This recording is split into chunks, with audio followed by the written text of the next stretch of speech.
Selamat siang kepada rekan-rekan, instruktur, juri, dan hiring partner Activate. Perkenalkan, nama saya Hafiz Farrozi. Di sini saya akan mempresentasikan final project saya dalam Data Science Bootcamp yang berjudul Implementasi Recurrent Neural Network untuk Sistem Rekomendasi Kategori. Saat ini, artikel sangat mudah untuk ditemui. Namun terkadang, kurangnya pemberian kategori dalam artikel dapat menyulitkan pembaca ketika mau mencari artikel yang spesifik. Nah, di sini saya membuat sistem rekomendasi kategori sederhana yang mampu melakukan ekstraksi kata kunci dan juga mengklasifikasikan kata kunci tersebut berdasarkan kategori. Keluaran dari model ini adalah rekomendasi kategori. Berikut adalah riset terdahulu yang mirip dengan sistem yang saya buat. Riset pertama adalah klasifikasi paten menggunakan model skipgram dan classifier SVM. Didapatkan hasil bahwa model akan lebih efektif dalam prediksi jika menggunakan kurang dari 20 kata kunci. Selanjutnya, untuk riset kedua, ada perbandingan antara algoritma yang umum digunakan dalam klasifikasi teks dengan gabungan antara word to vec dan text rank.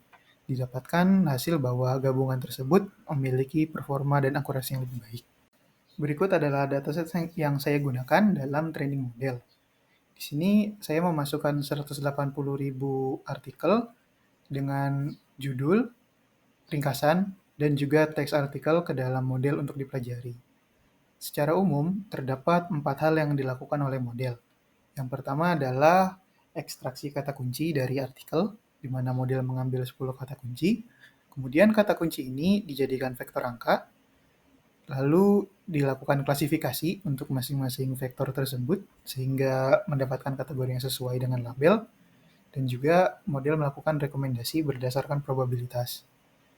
Nah, di sini didapatkan hasil training seperti ini, didapatkan skor presisi sebesar 0,745 pada training dan juga 0,748 pada validasi. Selanjutnya, saya melakukan inferensi model, di mana saya memasukkan beberapa berita untuk diprediksi oleh model. Pertama ada berita lifestyle. Di sini model mampu mengambil keywords yang relevan dan juga memberikan rekomendasi yang sesuai dengan kategorinya, yaitu wellness, lifestyle, dan science. Selanjutnya, saya memasukkan berita ekonomi. Di sini model juga mampu memberikan rekomendasi ekonomi. Yang terakhir, saya memasukkan berita edukasi. Di sini, edukasi merupakan kategori yang minoritas, di mana datanya paling sedikit. Namun, ternyata model mampu untuk memprediksi kategori edukasi.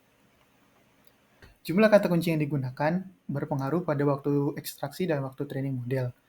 Selain itu, jumlah kata kunci juga berpengaruh pada performa model untuk memprediksi kata kunci yang panjang. Misalkan Gubernur Jawa Barat ataupun Presiden Indonesia. Nah, dataset yang digunakan ini juga mempengaruhi model, di mana untuk dataset yang lebih besar, model akan belajar lebih banyak dan mampu memberikan rekomendasi kategori yang lebih bagus. Langkah selanjutnya untuk pengembangan model ini adalah mengimplementasikan apakah pengguna menerima atau menolak rekomendasi tersebut sehingga model dapat memberikan rekomendasi yang lebih baik. Berikut adalah referensi yang saya gunakan. Selanjutnya, saya akan melakukan demonstrasi model menggunakan berita dari Google News. Di sini saya mengambil berita olahraga.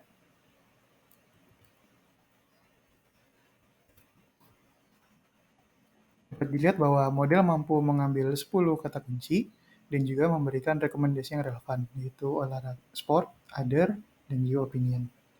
Sekian presentasi dari saya. Terima kasih atas perhatiannya.